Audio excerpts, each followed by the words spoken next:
बहुत छोटी सी एंड एक जनरल कैंडल हीलिंग सेशन मैं आज सबको बोल रही हूँ बिकॉज ऑफ 777 पोर्टल, क्योंकि बहुत लोग ऐसे हैं जो प्रॉपर मैनिफेस्टेशन टेक्निक नहीं जानते हैं, या फिर ऐसा भी है कि वो प्रॉपर मेडिटेशन भी नहीं कर पाते हैं। एंड बहुत लोग ऐसा भी है जो कि स्पेल तक नहीं पहुंच पाते हैं, या फिर स्पेल कराना नहीं चाहते हैं, उतना हाईली एनर्जेटिक प्रोसेस में वो नहीं जाना चाहते हैं। तो मेनली आप कैंडल हीलिंग आज के दिन कर सकते हो। अगर आप फेस कर रहे हो कोई भी ब्लॉकेजेस, या आपको ऐसा लग रहा है कि बहुत दिन से कोई काम नहीं बन रही है, या फिर अपने खुद के लिए या दूसरों के लिए भी, मेनली कुछ नहीं करनी है। आपको एक वाइट कलर की कैंडल लेनी है। अगर थोड़ी बड़ी हो तो बेटर है, छोटी नहीं, थोड़ा सा मिडिल साइज या फिर बड़ा कैंडल। उस कैंडल के ऊपर पहले आपको सेफ्टी पिन या पेन से अपनी इंटेंशन लिखनी है। पहले अपने नाम को लिखनी है उस कैंडल के ऊपर, उसी के साथ साथ इंटेंशन लिखनी है। जैसे कि कोई किसी का लव रिलेशनशिप में प्रॉब्लम है, या फिर किसी का मनी ब्लॉकेजेस है, जॉब में प्रॉब्लम है, तो वो इंटेंशन उस पर लिखनी है कि थैंक यू यूनिवर्स, ये प्रॉब्लम मेरी सॉल्व होती हुई दिख रही है प्रेजेंट टेंस में, कि आप ये फील कर रहे हो कि आपके प्रॉब्लम धीरे धीरे सॉल्व हो रही है। फ्यूचर में नहीं लिखनी है, पास्ट में नहीं लिखनी है, प्रेजेंट में लिखनी है अपने नाम के साथ। उसी के साथ उस कैंडल को आपको जलानी है एंड थोड़ा सा अंधेरा रूम करके एक मन से उस कैंडल के ऊपर जो फ्लेम जलती हुई आपको दिख रही है उसके ऊपर ध्यान से देखनी है।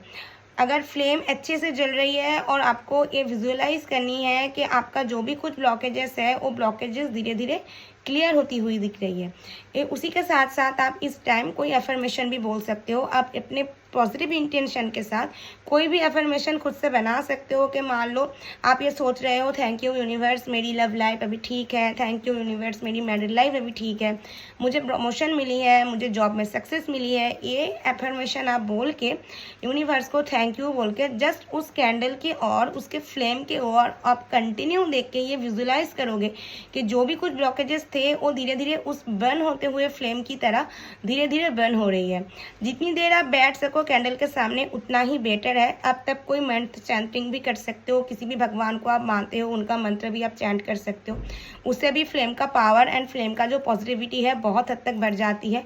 या फिर अगर आप कोई क्रिस्टल्स यूज़ करते हो, any kind of crystals, but वो ओरिजिनल होनी चाहिए, तो क्रिस्टल को भी आप कैंडल के पास रख सकते हो, क्योंकि हम सभी जानते हैं कि क्रिस्टल हाईली एनर्जेटिक फील्ड है और हमेशा वो एनर्जी को ऑब्जर्व करने में, एनर्जी को रिस्टोर करने में बहुत अच्छे से काम आती है।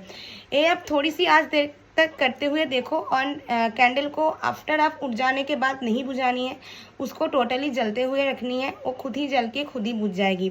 जब आप कैंडल हीलिंग कर रहे हो ये ट्राई करो कि रूम में एसी या फैन ना चले, थोड़ा सा एटलीस्ट हवा आए तो ठीक है, लेकिन अगर बहुत हद तक हवा आ रही है तो कैंडल की फ्लेम बार बार फ्रिकिल होगी, बार बार वो कांपेगी, तो आप अपने इंटेंशन को पूरी तरीके से उस फ्लेम के अंदर, उस कैंडल के अंदर नहीं डाल पाओगे।